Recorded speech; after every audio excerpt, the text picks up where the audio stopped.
भगवान ने बोला तू वहां कहाँ जाएगी, जब तेरा दुनिया बनाने वाला मालिक जब इस बड़े मंदिर में आके बैठ गया। ऐसे थोड़ी नाम पड़ा है बड़ा मंदिर। यहाँ पे तो सारे देवी देवता भी लाइन लगा के आते हैं गुरु जी का लंगर खाने के लिए। मैं गुरु जी को कोटि कोटि प्रणाम करती हूँ। गुरु साहब, आपने मेरी जिंदगी बदल दी, क्योंकि इस जन्म में भी नहीं मिलते आप। कहते हैं ना, बहुत जन्म बिछड़े थे माधो, इस जन्म तुम लेखे। तो इतने जन्म से हम बिछड़े थे, और इस जन्म में आपने वो लेख बदल दिया मेरा, कि चल इस रूह को, भटकती हुई रूह को मैं इस जन्म में राह देता हूँ। तो आपने मुझे अपने आप से मिलवाया गुरुजी। मैं आपको कोटि कोटि प्रणाम करती हूँ। और मैं बताती हूँ कि गुरुजी ने मुझे अपने मिलने के बाद, गुरुजी के मिलने के बाद मेरी लाइफ उन्होंने सेकंड लाइफ दी, और मिलने से पहले उन्होंने मुझे 2 बार मेरी सेकंड लाइफ मेरे को दी है। तो आज मैं ये सत्संग कर रही हूँ, तो मैं ये मेरे लिए एक मिरेकल से कम नहीं है। नॉट मिरेकल, इट्स कृपा। मिरेकल तो जादूगर करते हैं, हमारे गुरुजी जादूगर थोड़ी है। वो तो दयालु है, कृपालु है। गुरुजी को प्यार करना सीखो। गुरुजी दुनिया की हर चीज दे सकते हैं संगत जी, पर समय उनका होता है। हम लोग इंसान है ना, हम लोगों से सब्र नहीं होता। पहले मुझे शिकायतें बहुत थी अपनी जिंदगी से, मुझे भगवान ने ये नहीं दिया, वो नहीं दिया, मुझे कुछ दिया ही नहीं।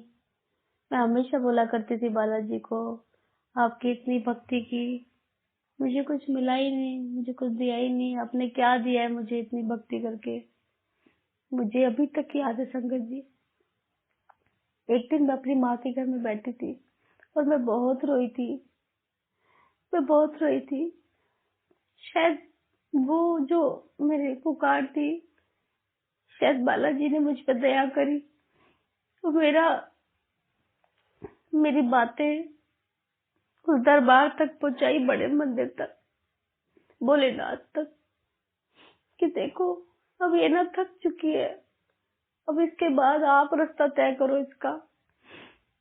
मैं भगवान बालाजी का कोटि कोटि धन्यवाद करती हूँ कि आपने शायद मेरी भक्ति को स्वीकार किया और मेरा हाथ गुरु जी के हाथ में दिया। गुरु जी, मैं आपका बहुत बहुत धन्यवाद करती हूँ। गुरु जी, आपने मुझे इतनी कृपा की, मुझे ऐसे ढूंढा जैसे इतने सारे तारों में से एक तारा ढूंढना आसान नहीं होता है। ये सिर्फ भगवान कर सकते हैं संगत जी, भगवान के अलावा कोई है ही नहीं। हम लोग को कौन समझ सकता है।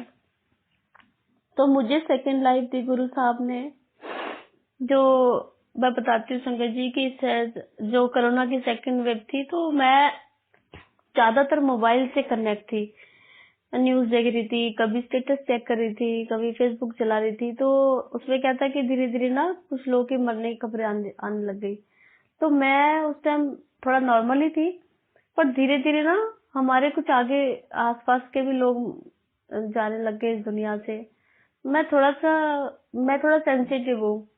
अच्छा, क्या हुआ कि हमारे रिलेटिव्स में भी एक आधा लोग चले गए, तो मैं धीरे धीरे ना, मेरे को भी तबीयत खराब होने लगी, मैं ज्यादा नेगेटिव जाने लगी, और धीरे धीरे ऐसा होने लग गया संगत जी कि मेरा ऑक्सीमीटर में ला के देखा तो वो भी डाउन हो गया।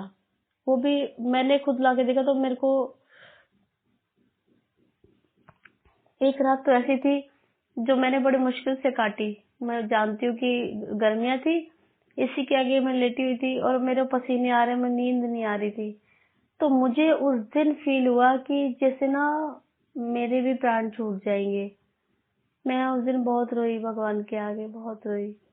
ना जाने कैसे गुरुजी ने मुझे नींद दे दी और मैं सो तो गई। फिर मैं उठी, फिर मैंने शाम होने से पहले मेरे को फील होने लग गया कि संगत जी ना, मेरी तबीयत इतनी खराब है कि शायद मैं मर सकती हूँ। तो मेरे को अपनी माँ की याद आई, तो मैंने हस्बैंड को बोला मेरे को माँ के घर जाना है, मुझे छोड़ के आओ, मेरे साथ जो भी होगा मैं वहीं पे एक्सेप्ट कर लूंगी। तो कह रहे कि चलो कोई बात नहीं, मुझे मेरी मम्मी के पास छोड़ दिया। जय गुरु जी। तो मैं मम्मी के पास छोड़ने के बाद मम्मी ने मेरे लिए काफी पूजा, भगवान से भक्ति की। वो उनका मैं एहसान हूँ क्योंकि वो जन्मदाता हैं। तो हुआ ये कि एकदम से और डाउन हो गई मेरी तबीयत। तो मैं एकदम ऐसे जैसे ना मेरे को नींद लग गई अचानक से। तो मैंने क्या देखा कि मम्मी के एंट्रेंस में जिस ड्राइंग रूम में मैं लेटी हुई थी, ठीक उसके मेन गेट डोर के पास ना एक चेयर लगा के गुरुजी बैठे हुए हैं और अखबार पढ़ रहे हैं, और ऐसे पैर के ऊपर पैर रख के बैठते थे और गेट पे बैठे हुए हैं। मैंने ना गेट के बाहर ऐसा धुंधला धुंधला सा देखा था, कोई ना ब्लैक ब्लैक कुछ था, जैसे जैसे कोई होता है जैसे ले जाने वाला उस टाइप का। वो तो मुझे फील हो ही गया था, अपना काल जैसे कहते हैं कि गुरुजी के दरवाजे पे तो काल भी खाली आ जाता है। जय गुरु जी। ये गुरुजी ने मेरे साथ हुआ, ये मेरे गुरु साहब ने।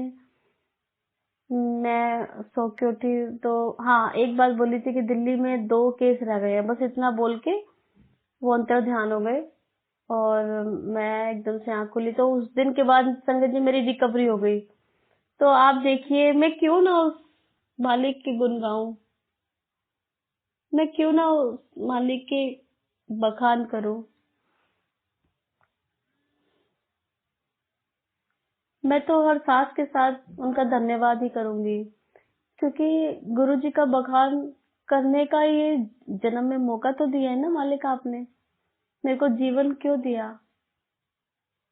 अभी धीरे धीरे गुरुजी समझा देते हैं कि आज अगर मैं गुरुजी का बखान कर रही हूँ तो उन्होंने मुझे प्राण दिए ना, मुझे जीवन दिया। मैं अपनी पुरानी जिंदगी तो मैं जी चुकी ना। संगत जी, मैं गुरुजी से एक ही चीज मांगती हूँ, गुरुजी मैं जब तक जीऊँ आपका बखान करती रहूं।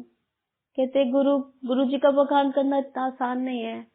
गुरुजी के नाम के ऊपर, गुरुजी के ऊपर ग्रंथ के ग्रंथ लिखे जा सकते हैं।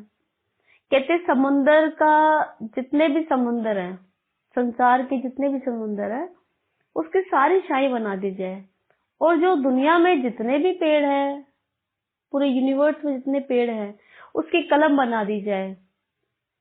तो सरस्वती अगर गुरु का बखान लिखते लिखते थक जाएगी, पर गुरु जी का बखान कम नहीं होगा, वो ग्रंथ पूरे ही नहीं हो पाएंगे। तो गुरु जी का तो बखान हम कर ही नहीं सकते अपनी, बस जैसे समझ देता है वो मालिक, हम बोलते हैं। मैं तो यही बोल सकती हूँ, गुरु जी जीवन दिया है ना आपने, तो संभाल भी आप करना। Thank you so much.